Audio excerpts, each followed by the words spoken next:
അത് ഈ ഇബ്ലീസിന്റെ പെട്ടിയും തുറന്നുകൊണ്ട് ഇതും ഇങ്ങനെ കണ്ടുകൊണ്ടിരിക്കുന്ന ഒരവസ്ഥ അല്ലെ. മുഴുവൻ വല്ലാത്തൊരു അവസ്ഥയിലേക്ക് സമൂഹം മാറി. പരിശുദ്ധ ഖുർആൻ ആ 2 നേരങ്ങളിൽ മഗ്‌രിബ് നമസ്കാരം കഴിഞ്ഞാലെങ്കിലും കുറച്ചു നേരം, സുബഹി നമസ്കാരം കഴിഞ്ഞ് കുറച്ചു നേരം, ഇത് നിത്യജീവിതത്തിൽ ഓതുന്ന ഒരു അവസ്ഥയിലേക്ക് മനുഷ്യൻ വരണ്ടേ? അതില്ല. അതുകൊണ്ടാണല്ലോ അല്ലാഹുവിന്റെ റസൂല് പറഞ്ഞത്, അള്ളാന്റെ റസൂല് പരാതി പറയുന്ന മനുഷ്യർ നാളെ ഈയാമ്പാറ്റുകളെ പോലെ നരകത്തിൽ വന്ന് കുമിഞ്ഞുകൂടുന്നത് കാണുമ്പോ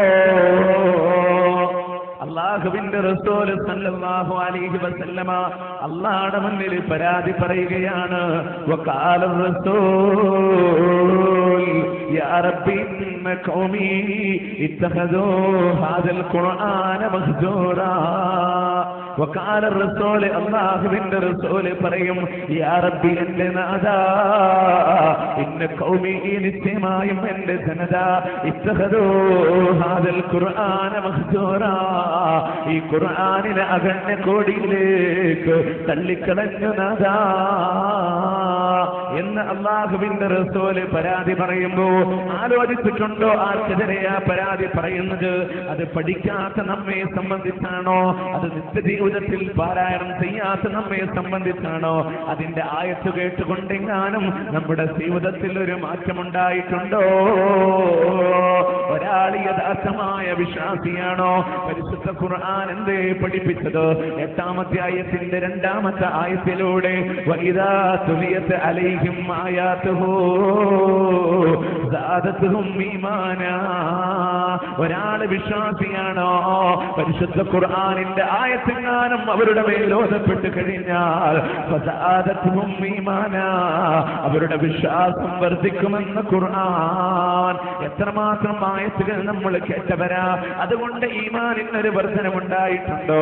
അല്ലാഹുവിന്റെ റസൂലിന്റെ അടുക്കലേക്ക് ഓടി വരുന്ന മഹാനായ ഉമർ ഇബ്നു ഖത്താബ് റളിയല്ലാഹു അൻഹു റസൂലിന്റെ അടുക്കൽ വന്ന് പറയുന്നു, നബിയേ എനിക്കൊരു പെൺകുട്ടി ഉണ്ടായിരുന്നു റസൂലേ, അവളെ ഞാൻ കുടിച്ചു മൂടാനായി മരുഭൂമിയിലൂടെ നടന്നു പോകുമ്പോ കുഴിയെടുക്കുമ്പോ അതിന്റെ മണൽത്തരികൾ എന്റെ താടിരോമങ്ങളിലേക്ക് തെറിച്ചു വീഴുമ്പോ അവരുടെ കുഞ്ഞിളം കൈകളെ കൊണ്ട് അതിനെ തട്ടിമാറ്റിയപ്പോഴും നബിയേ അതിനെ ഞാൻ പരിഗണിച്ചില്ല റസൂലേ.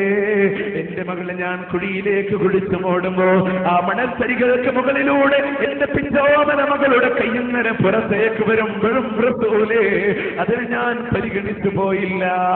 എന്റെ മകളുടെ ദേഹത്തേക്ക് ഞാൻ മണ്ണ് വാരിട്ടു എന്ന് അല്ലാഹുവിന്റെ റസൂലിന്റെ അടുക്കൽ വന്ന് പറയുന്ന ഉമർ ഇബ്നു ഖത്താബ് റളിയല്ലാഹു അൻഹു, ഞാൻ ചോദിക്കട്ടെ സഹോദരന്മാരെ, നമ്മൾ ആരെങ്കിലും തയ്യാറാകുമോ? നമ്മുടെ തോരയിൽ പിറന്ന നമ്മുടെ സ്വന്തം കുഞ്ഞിനെ കുഴിച്ചു മൂടാൻ നമ്മൾ തയ്യാറാകുമോ? ഒരിക്കലും നമ്മളത് തയ്യാറാകുന്നില്ല. എന്നാൽ നമ്മളെക്കാൾ അതർപ്പതിച്ച രീതിയിലൂടെ ജീവിച്ചിരുന്ന മനുഷ്യനല്ലേ പിന്നീട് ത്വാഹ സൂറത്തിന്റെ ആദ്യവചനങ്ങൾ കേട്ടപ്പോ അദ്ദേഹം മാറിപ്പോയില്ല. എവിടേക്ക്? ലോകത്തിലെ തന്നെ ഏറ്റവും നീതിമാനായ ഭരണാധികാരി, ഏറ്റവും നീതിമാനായ ഭരണാധികാരി. അദ്ദേഹത്തിന് തോന്നിയതിന്റെ വെറും ഒരു 2% അധികമൊന്നും ഞാൻ പറയുന്നില്ല, ഒരു 2% മാറ്റം നമുക്കുണ്ടായാൽ എത്രത്തോളം നമുക്ക് മാറാം. പക്ഷെ നമുക്ക് ആ മാറ്റമില്ല. അതൊരു മനുഷ്യനെ പറ്റിയ അബദ്ധമല്ലേ? അദ്ദേഹം നിങ്ങൾ ആലോചിക്കണം, വെറും നിസ്സാര ഒട്ടകങ്ങൾക്ക് വേണ്ടി റസൂലിന്റെ തലയെടുക്കാൻ വേണ്ടി വന്ന മനുഷ്യൻ പിന്നീട് കിസ്ര കൈസർ ചക്രവർത്തിമാരുടെ സിംഹാസനം അട്ടിമറിച്ച് നിരവധി രാഷ്ട്രങ്ങളുടെ ഭരണസിംഗോലേന്തിയപ്പോഴും അന്നും ഈത്തപ്പന മരത്തിന്റെ ചുവട്ടിൽ മട്ടലും വിരിച്ച് കിടന്നിറങ്ങുന്ന ഒരു ഭരണാധികാരിയെ കണ്ടപ്പോ കിസ്ര ചക്രവർത്തിയുടെ ദൂതൻ ചോദിച്ചു പോയത്രേ, ഇതാണോ രാജാക്കന്മാര് ഭയപ്പെടുന്ന ഉമർ? അത്രമാത്രം വരുന്നൊരു മാറ്റം. റസൂലിന്റെ തലയെടുക്കാൻ വേണ്ടി ഉരുപ്പിടിച്ച വാളുമായി വന്ന അദ്ദേഹം രണ്ടാമത് റസൂലിന്റെ പേരിൽ വാളുരുന്നത്, ആരെങ്കിലും എന്റെ റസൂൽ വഫാത്ത എന്ന് പറഞ്ഞാൽ അവന്റെ തല ഞാൻ കണ്ടിക്കുമെന്ന് പറഞ്ഞുകൊണ്ട് രണ്ടാമത് വാളൂരി. പ്രവാചകന്റെ വിദ്വേഷം പോയി റസൂലിനോടുള്ള സ്നേഹമായി മാറി. അത് ഖുർആൻ ആയതുകൊണ്ടുണ്ടായ മാറ്റമാണ്. നമ്മുടെ ജീവിതത്തിൽ ആ ഖുർആൻ കൊണ്ട് നമുക്കൊരു മാറ്റമില്ല. അതിനെ നമ്മൾ അവഗണിച്ചു പോയി. അതിന്റെ അർത്ഥം നമ്മൾ പഠിച്ചില്ല. ഞാൻ ഏറ്റവും ലളിതമായി ചോദിക്കാം, നമ്മളോട് ഒരാളോട് ചോദിക്കാം, നിങ്ങൾ എത്ര ഖുർആനിൽ പഠിച്ചിട്ടുണ്ടെന്ന് ചോദിച്ചാൽ നമ്മൾ പറയും അവസാനത്തെ കുറച്ച് സൂറത്തൊക്കെ പഠിച്ചിട്ടുണ്ട്, പലതിപ്പം മറന്നു പോയേക്കുന്നു, നമ്മളത് പറയില്ലേ? നേരെ മറിച്ച് നിങ്ങൾ ആലോചിച്ച് നോക്ക്, ഒരു 15 വയസ്സ് മുതൽ 25 വയസ്സ് കഴിഞ്ഞുള്ള ഓരോരുത്തരും ചിന്തിച്ചു, ഒരു ദിവസം 2 ആയത്ത് ഖുർആനിൽ പഠിച്ചിരുന്നെങ്കിൽ 10 കൊല്ലം കൊണ്ട് 7300 ആയത്ത് നമ്മുടെ ജീവിതത്തിൽ പഠിക്കാമായിരുന്നു. ഖുർആനിലെ ആകെ 6000 ചില്ലറ ആയത്തുകളല്ലേ ഉള്ളൂ. റിവിഷൻ സഹിതം അത് പഠിക്കാനുള്ള സമയം കഴിഞ്ഞു പോയിട്ടും ആ നമ്മെക്കുറിച്ചാണോ അള്ളാഹുവിന്റെ റസൂല് പരാതി പറയുക? നമ്മൾ ചിന്തിക്കണ്ടേ?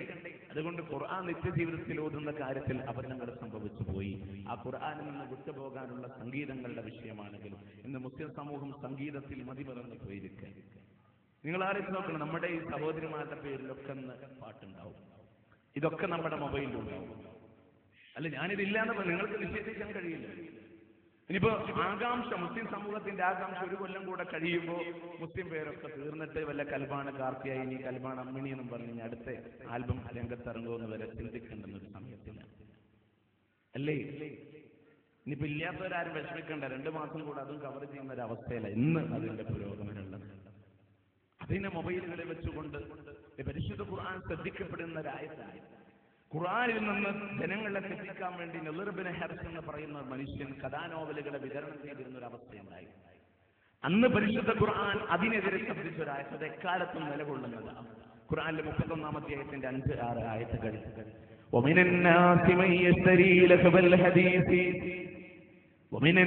നിശ്ചയമായും ജനങ്ങളിലുണ്ട് സംസാര വിനോദങ്ങളെ വില കൊടുത്ത് വാങ്ങുന്നതായ ആളുകളുണ്ട്. യാതൊരു അറിവുമില്ല, അള്ളാഹുവിന്റെ മാർഗത്തിൽ നിന്നും തെറ്റിക്കപ്പെടാൻ വേണ്ടിയിട്ട് അവർ വിനോദമാണ് സ്വീകരിച്ചിട്ടുള്ളത്. അവർക്ക് വളരെ പ്രധാനപ്പെട്ട ശിക്ഷയുണ്ട്. അവരെ കുറിച്ച് അള്ളാഹു പറഞ്ഞതെന്താ? നമ്മുടെ ആയത്തുകളെങ്ങാനും അവരോട് ഓതിക്കൊടുക്കുമ്പോ അവരെ അഹങ്കാരികളായിക്കൊണ്ട് മുഖം തിരിച്ച് കളയുകയാണ്.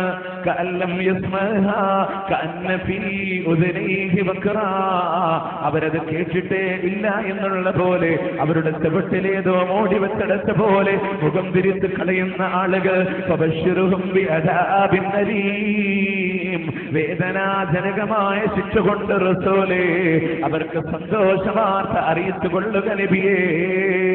പരിഹാസ രൂപത്തിലൂടെ അല്ലാഹു പറയുമ്പോ ആലോചിക്കേണ്ട സഹോദരന്മാരെ, ഖുർആനിൽ നിന്ന് തെറ്റിക്കപ്പെടാൻ വേണ്ടിയിട്ട് വിവിധ സംഗീതങ്ങളെ, അതിന്റെ പിക്ചറുകളെയും മൊബൈലുകൾ ആവാഹിച്ചെടുത്തുകൊണ്ട് കൂണുപോലെ മുളച്ചു പൊങ്ങുന്ന ഇന്റർനെറ്റ് കഫേകളുടെ മുമ്പിൽ, സൈബർ കഫേകളുടെ റൂമുകളിൽ പോയിരുന്നുകൊണ്ട് മുഴുവൻ അശ്ലീലങ്ങളും ഈ മൊബൈൽ ഫോണുകളിലൂടെ പകർത്തിക്കൊണ്ട് അർദ്ധരാത്രിയുടെ നഗ്നതകളിലൂടെ ഇരുണ്ട റൂമിൽ വെച്ചുകൊണ്ട് ഇതിനെ ആസ്വദിച്ചുകൊണ്ട് ഇന്ന് എന്റെ യുവസമൂഹം കഴിച്ചു കൂട്ടുമ്പോ എന്തേ സമൂഹത്തിന് പറ്റിയ അരാജകത്വമെന്ന് ചോദിച്ചാൽ 2 ആഴ്ചകൾക്ക് മുമ്പ് വാർത്തയുടെ താളുകളിലൂടെ നമ്മൾ മറിച്ചു നോക്കിയില്ലേ? തെക്കൻ ജില്ലയിൽ വെച്ചുകൊണ്ട് 70 വയസ്സ് വരുന്നൊരു സ്ത്രീയെ പോലും മാനഭംഗപ്പെടുത്തിക്കൊണ്ട് കൊന്നുകളയാൻ യുവതലമുറ തയ്യാറായി പോയി എങ്കിൽ എന്തേ സമൂഹത്തിന് പറ്റിയ അബദ്ധമെന്ന് ചോദിച്ചാൽ, ഒരു 8 മാസം പ്രായമുള്ള കുഞ്ഞിന് ഒരു അന്യയുവാവിന്റെ മുന്നിലൂടെ മുട്ടുകുത്തി പോകാൻ പോലും ഭയപ്പെടേണ്ടിയിരിക്കുന്ന ആധുനിക വർത്തമാനകാല സാഹചര്യത്തിൽ വിവിധ അശ്ലീലങ്ങളും വിവിധ സംഗീതങ്ങളും വിവിധ ചിത്രങ്ങളും മനുഷ്യന്റെ മനസ്സിനെ സ്വാധീനിച്ചിട്ടുണ്ട് എന്നുള്ളത് വലിയൊരു സത്യമല്ലേ? അതുകൊണ്ട് റബ്ബിന്റെ മാർഗത്തിൽ നിന്ന് തെറ്റിക്കപ്പെടുന്ന വിവിധ ദുന്യവിയായ ആഡംബരങ്ങളിൽ നിന്ന് മാറി നിൽക്കണേ സമൂഹമേ.